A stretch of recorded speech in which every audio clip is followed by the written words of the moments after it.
This week we are looking at the consequences of disobeying God and the price that man pays for his sin by looking at some biblical examples. Good morning. This is Pastor Ernie Lewis of the Blue Point Church in Sisney, Illinois, with your thoughts for Monday. Unfortunately, there are many examples of man's rebellion against God and his disobedience, which called for God's judgment and man's punishment. The first example, of course, of man's disobedience comes from Adam and Eve in the garden. We know the story in the beginning of God's creation, how he made Adam and Eve for his fellowship, for his worship, and he placed them in a perfect environment. I don't think we can even imagine the beauty of the Garden of Eden where man lived.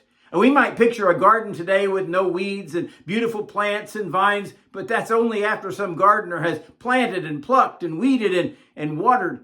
Not only was Eden a beautiful place with its greenery, but it was filled with all types of animals for Adam and Eve to enjoy. They were to name them and care for them as God had provided. But in order to test man's devotion to God, he also placed a tree in the center of the garden called the tree of knowledge of good and evil. God's only command and his rule for man was that they should not eat of that tree. He said, "In the day that you eat of it, you shall surely die."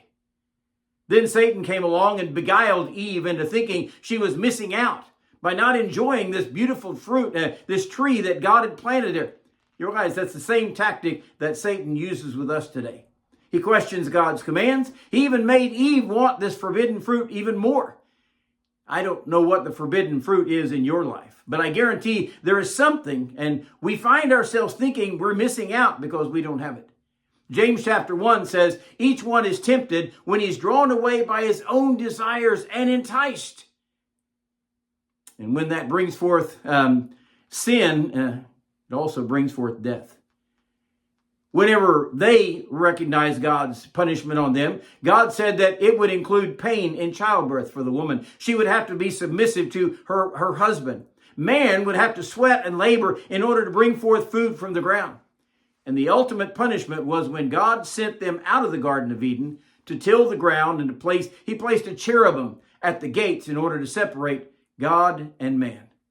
Of course, we also suffer from this sin today. Romans 5:12 says, "For by one man sin entered into the world, and death by sin, and so death has passed upon all men, for all have sinned."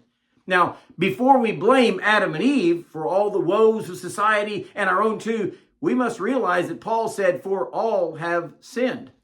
I mean, Adam and Eve may have been the first ones to sin, but they were certainly not the last. Our sin can also separate us from fellowship with the Father, just like it did for Adam and Eve. And we have to realize God's commandments are important. Not only for our good, we must obey them in order to please God.